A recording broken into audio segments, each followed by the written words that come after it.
very significant developments happening in the last 24 hours. Just a quick recap to our viewers. Ladies and gentlemen, it was at around 9 p.m. last evening when Brazilian President Lula da Silva had called Prime Minister Narendra Modi, and they had discussed mutual interest issues of the global concern.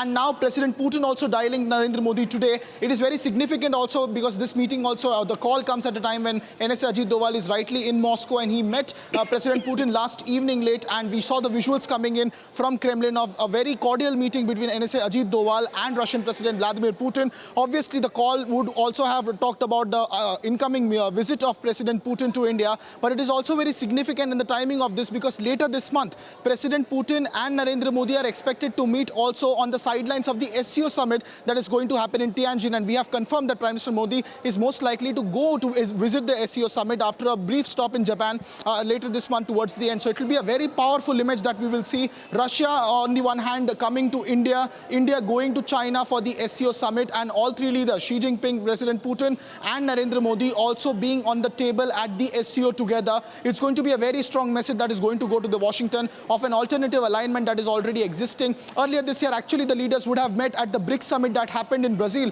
However, due to the Ukraine war situation, President Putin could not travel to Brazil, and obviously Chinese President Xi Jinping decided to skip this year. So it will be a very important image that will come out. Whether Brazil would be invited to the SCO is the sole prerogative of China, but at the moment the wheels of time are working very fast, especially in light of the tariff threats, and the tariff threat has been there for quite some time. But ever since the tariffs have been imposed on India, we have seen rapid developments happening and a global effort, almost the global South nations coming together. Yesterday in the call with Lula da Silva as well, Prime Minister Narendra Modi said that it is important for people-to-people ties to drive the global South relationship. So there was an indication, a subtle indication on how global South countries will have to come together to combat the main threat right now, which is the tariff war. At the same time now, President Putin also dialing Prime Minister Narendra Modi. It is very natural that the talks of tariff would have come up because we also saw Dmitry Peskov just a couple of days ago, President Putin's official spokesperson, said that India has the sovereign right to decide its trading partners. So these are rapid developments happening in just a very short span of time.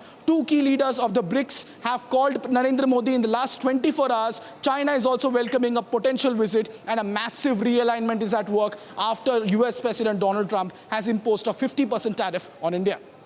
Indeed, and the devil is in the details, Rhythm, in the words of Prime Minister Narendra Modi, speaking about a special and a privileged partnership. Now, when we talk about the partnership between India and the United States, it's always referred to as a comprehensive global strategic partnership. But in the case of India and Russia, it is a special and a privileged partnership, one that has weathered the test of time through the 1971 war or the 1965 war, or even be the peak of Cold War. India and Russia have indeed shared a lot of deep ties, and this entire tariff tirade of US President Donald Trump began with the fact that India was importing Russian oil and Russian military equipment. Now, it is not anything new that President Trump might have discovered, because India has been importing Russian oil. In fact, on insistence of the United States, as was admitted by the US ambassador to India, formerly Eric Garcetti, on record. So it was nothing new, but in fact, US chose something changed after his visit to Scotland when he met the EU President Ursula von der Leyen. EU also is one of the member blocs which has imposed a price cap, a lower price cap on Russian oil imports on India, and subsequently after that meeting, something changed in Washington,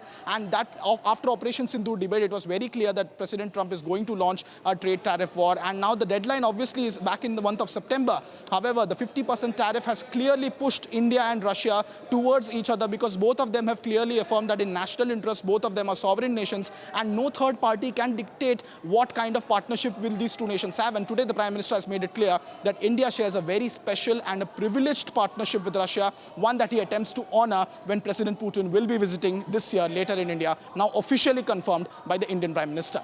That we have got a very special relationship, a long relationship, and we highly value our strategic partnership. We have had high-level engagements, and these high-level engagements have contributed very substantially. We are very excited and delighted to learn about the visit of His Excellency the President of Russia, President Putin, to India. I think that the dates are almost finalized now. The more important thing is this, that is, these summit meetings have always been the watershed points.